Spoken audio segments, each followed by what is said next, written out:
Welcome to మన films. నేను మీ anchor Virat. So చాలా రోజుల నుంచి స్పిరిట్ మీద, ఆ స్పిరిట్ టైటిల్ మీద చాలా కాంట్రవర్సీస్ అవుతున్నాయి. చాలా చూస్తున్నాం మనం. ఆల్మోస్ట్ అన్ని మీడియాలు కవర్ చేస్తున్నాయి. బట్ వీళ్ళకి మాత్రం న్యాయం జరగట్లేదు. సో ఇప్పుడు ఏమైంది ఫైనల్ గా అనేది మనం తెలుసుకుందాం. సార్ నమస్తే సార్. నమస్తే.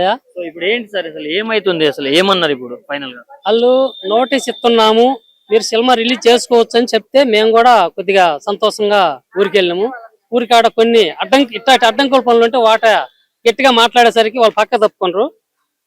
తర్వాత ఇంక మళ్ళీ ఎమ్మడి ఆడుండగానే రేపు మన శుక్రవారం మాకు నోటీస్ వచ్చింది, ఇంటికే వచ్చింది. మళ్ళీ కూడా 3వ నోటీస్, దాని పేరు ఏఎన్ఆర్ సరే ఒక ఐవర్ కాడికి తీసుకొని చదివించిన ఇంగ్లీష్ లో ఉంటే వెంకటేశ్వర్లు ఈ నోటీసులు ఏముందంటే ఈ మనం సినిమా రిలీజ్ చేసుకోమని ఉంది.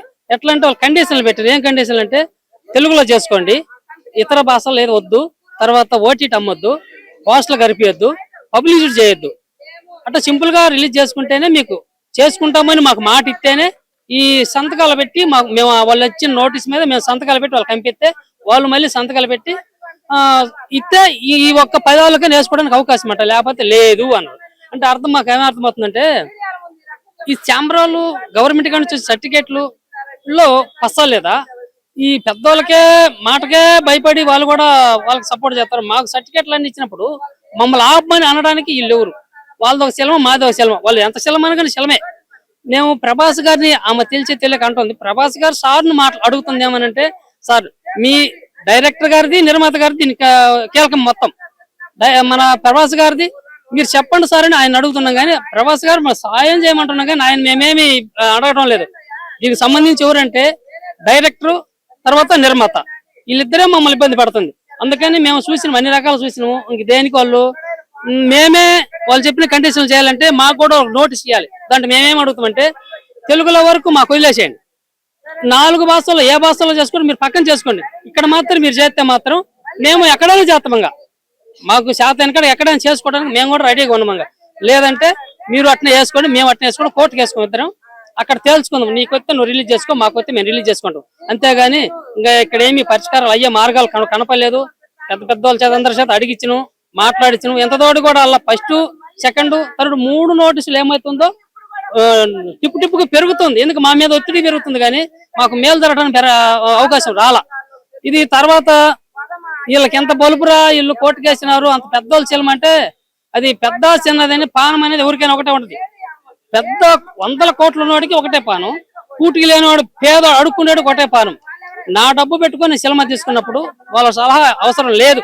అడిగినాం సలహా ఇలే. వాళ్ళు ఏమడిగినాం, ప్రభాస్ గారిని అడిగినాం, సార్ మీరైనా చెప్పండి ఆ నోటీస్ మేము ఏదో ఒక రోజు ఆడద్దో, 4 రోజులు ఆడద్దో, ఒక రోజు లేదా ఆడదో మా కోరిక తీరిపోద్ది, మేము పక్క తొలిపోతాం. మా సినిమాకు మీ సినిమా అర్థం కాదు, మీరు ప్రపంచం మొత్తం ఆడే సినిమా మీది, ఏదో ఒక మూల పల్లెటూరు 4 వాళ్ళు ఆడుచుకొని పక్క తొలిగోళ్ళు మేము. అంతవరకు మేము తృప్తిపడి ఇటు చూడాలి, మేము రామయ్య అని బతిని ఆడుకుంటాం ప్రభాస్ గారిని. ఆయన కూడా చెప్పలేడు కాబట్టి ఇంక అంతకంటే మేము ఆయన. ఇప్పుడు చాలా రోజుల నుంచి ఇంత జరుగుతుంది కదా, మరి ప్రభాస్ గారు వాళ్ళకి తెలియదా, లేకపోతే మీరు తెలిసేలా చెప్పారా ఎవరికైనా? మేము ఫస్ట్ ప్రభాస్ సార్కి తెలియదు అనుకున్నాం. తెలుసు. ఎందుకు తెలుసు అంటామంటే ఎట్లా చెప్పాలనేది ఆయనకి అర్థమవుతాడుగానే పంపించాము. ఆయన తెలిసి కూడా పట్టించుకోలేదు కాబట్టి సరే వాళ్ళు ఏమన్నా వీళ్ళకి సమాధానం చెప్పొద్దని అన్నారా, లేకపోతే వీళ్ళు ఉంటారు మన ఏమంటారంటే ప్రభాస్ ఫ్యాన్స్ కుర్రోళ్ళు ఉంటారు కదా, వాళ్ళు ఎడతారు ఈ ముసిల్ దానికి ఎందుకు 50 సంవత్సరాలు దాటిన శిలమంట, నా డబ్బులను పెట్టుకుని గుర్రెలు నమ్ముకోను సినిమా తీసి ఎవరు తీయమండు అని కొంతమంది అనొచ్చు. క్వశ్చన్ వేసేటప్పుడు వాళ్ళకు కూడా కొంత ఉండాలి. ఇప్పుడు వాళ్ళ కామెంట్లు ఏమైనా పెట్టాలి, పెట్టుబడి పెట్టి సినిమా తీసుకుంది మేము, నువ్వు ఆ సినిమా ఎందుకు తీసి, నువ్వు అది ఎందుకు చేసి, నువ్వు ప్రభాస్ ఎందుకు అడుగుతున్నావు అడిగేటప్పుడు సినిమా ఎవరికి సర్టిఫికేట్లు ముందు ఇచ్చింది అని తెలుసుకొని వాళ్ళకి అడగగలిగితే వాళ్ళు నిజాయితీ పరులు. ఎవరు కామెంట్లు పెట్టేవాళ్ళు ఏదోలే నాకు అదేంది కామెంట్లు పెట్టు, షేర్ చెయ్యి అనే డమ్మి ప్రభాస్ కి ఉన్న ఈ ఫ్యాన్స్ వాళ్ళు, ఒరిజినల్ ఫ్యాన్స్ వాళ్ళు అయితే సార్ మీరు చెప్పండి, మనం కూడా అడుగుదాం, వాళ్ళకి ఏదో న్యాయం అవుతుందంట, మీరు ఒక మాట మాట్లాడండి, మీ సినిమా మీరు చేయొద్దని చెప్పండి, లేదా చేయడానికి ఏదైనా ప్రయత్నం చేయండి. ఏదో ఒక మూల వెళ్ళిపోతారు, వాళ్ళకి అడ్డం పెట్టగాకమని మీరు కూడా ప్రభాస్ సార్కి చెప్పండి. ప్రభాస్ సార్ పోయి మన మేనేజర్ చెబుతారు, మేనేజర్ పోయి నిర్మాత చెబుతారు, సాల్వ్ అవుద్ది. ఇది అది లేకుండా మొత్తం మీద మీరు ఏదేదో పుల్లలు ఏదో మేము కూడా కామెంట్లు పెడుతున్నామని పెడతారు. కామెంట్లు పెట్టచ్చు, నేను కూడా పెడతా, చదువు లేకపోతే నేను కామెంట్లు పెడతా, నేను కూడా పెట్టకథలు చదువుతా. ఈ కామెంట్లు పెట్టే వాళ్ళకి నేను మరీ అన్నలైనా తమ్ముళ్ళైనా చెల్లెళ్ళైనా ఎవరైనా పెట్టొచ్చు. మేము చేసింది తప్ప నిజమే తేల్చుకొని పెట్టమంటాం. తెలియకుండా పెడితే అమాయకులు అంటాను వాళ్ళు. నేను చేసింది తప్ప, నా కష్టం పెట్టుకున్నా, నా బాధపడ్డా, నేను సినిమా తీసుకున్నా, నేను సర్టిఫికేట్ తెచ్చుకున్నా, వాళ్ళు తెచ్చుకోకుండా వాళ్ళ పక్క సపోర్ట్ చేస్తారే. ఈ ఊరు కాదు, ఈ పల్లె కాదు, తెలుగు కాదు, వాళ్ళు ఎవరు ఢిల్లీ హిందీ వాళ్ళకి సపోర్ట్ చేస్తారు. వీళ్ళు తెలుగు వాళ్ళేనా? తెలుగు వాళ్ళు అయితే నాకు సపోర్ట్ చేయాలి. ఇందులో తప్పు ఉంటే తప్పు చూపించిన పక్క. అంటే ఇప్పుడు ముందు మీరు రిజిస్ట్రేషన్ చేసుకున్నారు టైటిల్, మరి ఇప్పుడు మీరు వెళ్ళి ఛాంబర్ లో గానీ పెద్దలకు గానీ ఏమైనా చెప్పడం జరిగిందా? సార్ మాకు ఇచ్చారు కదా ఈ టైటిల్, మరి వీళ్ళు ఎలా పెట్టుకుంటున్నారు ప్రభాస్ సినిమా కానీ, మీరు వాళ్ళ గురించి ఏమైనా అడిగారా? అడిగినాం.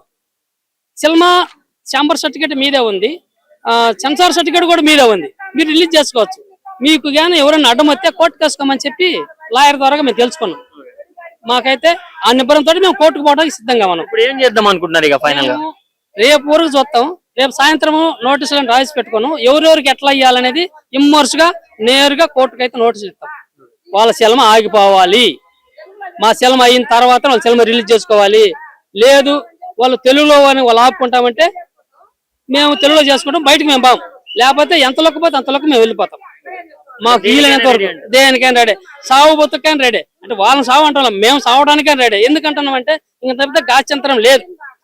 పనికి మళ్ళీ ఆయన ఒక ఆయన ఉండి నిన్న నేను ఇంటికి పోతే నిర్మాత నేనని చెప్పి అడిగిపోయి నాకు పక్క తప్పుడు ఎవరు ముందుకు వచ్చి మాట్లాడమని రాకపోయా. ఆయన ఏమో అయ్యా ఎందుకు చెప్పు మాట్లాడు, పెసుముఖలు మాట్లాడమంటే ఏమన్నాడు, నేను నిర్మాతను కాదు ఇది అన్నాడు. 10,000 ఎవరికి ఖర్చు? ఈ నుంచి 3 మనుషులు పోయినాము, మళ్ళీ ఆడ ఊర్లో పోయలేక అందరూ నన్ను ఊసా. నేను చేల్చుకొని వస్తానంటే ఇప్పుడు ఏం తెలిసినావని చెప్పి 4 ఊసా. మళ్ళీ వచ్చి ఏడ్చుకుంటా మొత్తుకుంటా మళ్ళీ 10 రూపాయలు ఖర్చు పెట్టుకొని ఎందుకు ఆడుకోవటము? నువ్వు రా నిర్మాత అవుతారా, నువ్వు పావులోకి వస్తావా, 10 రూపాయకి వస్తావా, లేకపోతే 30లోకి వస్తావా, రా లాభం వచ్చినట్టు చర్చగా తీసుకుందాం. నేను కాదనలా. ఇప్పుడు ఏంటి శాంబరమని కాగితాలు రాపించుకుందాం. నువ్వు అది లేకుండా అది ఆ మాట గట్టిగా అడిగలేకి నేను వడ్డీకి ఇచ్చిన 45 లక్షలు వడ్డీకి ఇచ్చింది ఖాయమే. నేను తోట ఇచ్చిన, నా తోట నీ కింద ఉంది, అవి తేల్చుకుందాం కూర్చొని. నువ్వు ప్రెస్ మీటింగ్ లో మాట్లాడితే మళ్ళీ రమ్మంటే భయపడి పక్క దొంగనా మంచిగా అట్నే ఉంది. ఇది కూడా నీకు మనీ కరెక్ట్గా ఉంటే నువ్వు చేయి రిలీజ్. మా మేనేజర్ ఉండే అక్కడ, ఇగో నేను మా మేనేజర్